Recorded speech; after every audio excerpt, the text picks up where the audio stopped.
e companheiras.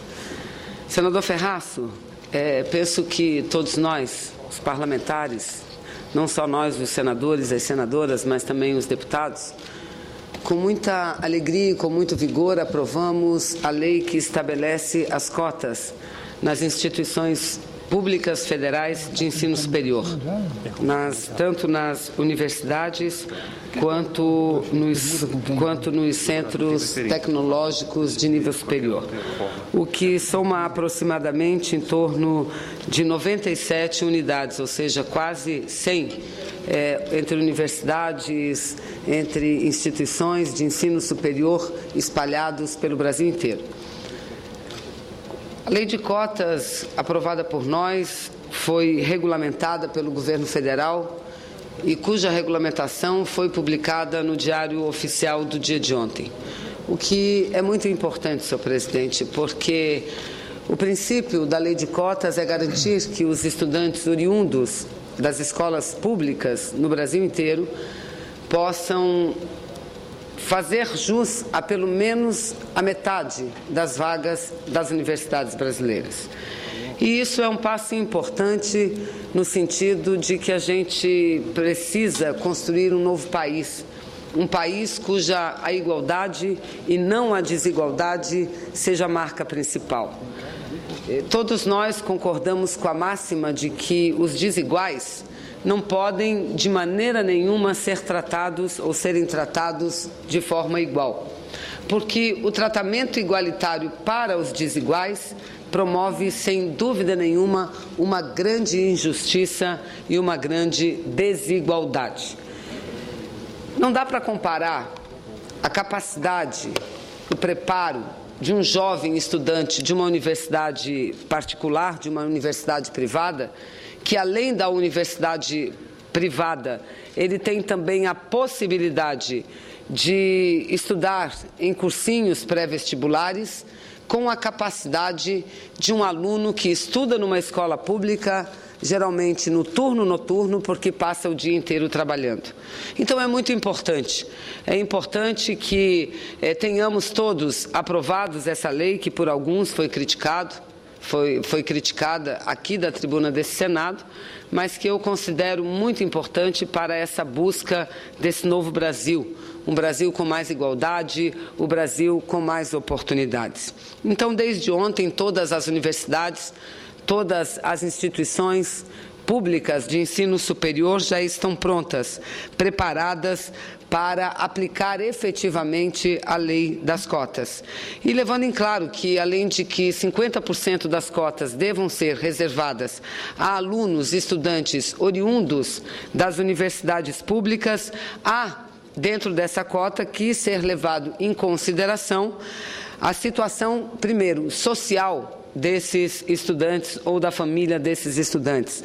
Uma cota dirigida àquelas famílias que têm uma renda, determinada parte, as famílias que têm uma renda a renda per capita igual ou inferior a 1,5 salário mínimo. E uma outra parte para aqueles que têm uma renda um pouquinho maior do que essa. Também leva-se em consideração a situação étnica dos estudantes, ou seja, pretos, negros, pardos e indígenas passam também a ter um melhor tratamento para que possam ingressar no ensino público brasileiro. E, senhor presidente, tem gente que diz que isso seria um erro porque o que deve ser levado em consideração seria a meritocracia. Ora, se assim fosse, senhor presidente, o Brasil não apenas continuaria do jeito que está, mas o Brasil, poderia ficar ainda pior.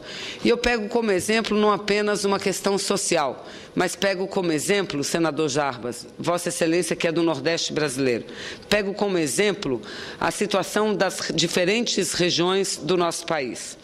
Nós somos um país que é um verdadeiro continente, 8,5 milhões de quilômetros quadrados, quase 200 milhões de habitantes, divididos entre as regiões com maior desenvolvimento e as regiões com menor desenvolvimento. A região sudeste, por exemplo, é aquela que concentra mais de 30%, quase 40% de toda a economia brasileira. Somente o Estado de São Paulo concentra em torno de 30% do produto interno bruto. É óbvio que um Estado que concentra grande parte da produção brasileira, concentra também grande parte das universidades e das pesquisas e dos próprios pesquisadores. E se todos os recursos públicos aplicados forem levar em consideração apenas isso, onde estão as melhores universidades, onde estão os melhores pesquisadores, onde existem o maior número de projetos de pesquisas, o que aconteceria é que o fosso das diferenças regionais aumentaria ainda mais.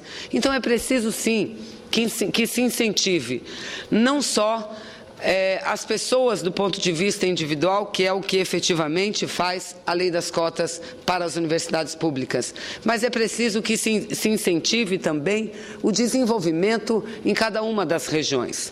Um desenvolvimento que precisa acontecer efetivamente para que a gente possa melhorar a condição social do povo brasileiro, não só nas regiões mais centrais, mas principalmente nas regiões mais periféricas.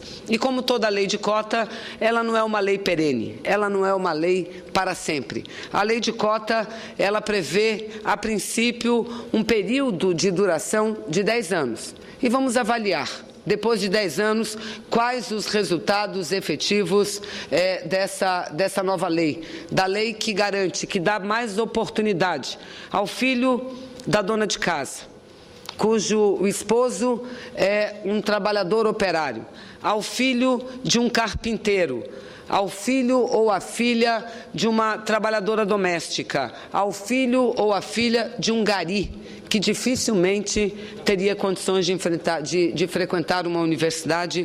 As suas condições e as suas chances passam a aumentar significativamente com a aplicação dessa lei que, repito, aprovada pela grande maioria do Parlamento brasileiro. E o critério levado em consideração também é o resultado do Enem. Ou seja, não há que se negar, senhor presidente, o grande esforço que o Brasil, que o governo brasileiro vem fazendo para melhorar a educação brasileira e, ao mesmo tempo, incluir aquelas pessoas mais necessitadas, mais carentes, com a possibilidade de frequentar uma universidade superior, senhor presidente. Então, eu quero aqui dizer que esse movimento, que é um movimento nacional, no meu estado é um movimento que já está bem adiantado. No meu estado, por exemplo, metade das vagas da Universidade Estadual do Amazonas são reservadas para estudantes oriundos do interior do estado. Para estudantes oriundos do interior. E mais do que isso, no município vizinho a Manaus, na região metropolitana, no município de Iranduba, está sendo iniciada a construção da cidade universitária, e que prevê a construção, senador Ferraz, eu já concluo, de unidades com 2.000 apartamentos para receber jovens oriundos do interior do estado, oriundos de municípios que ficam...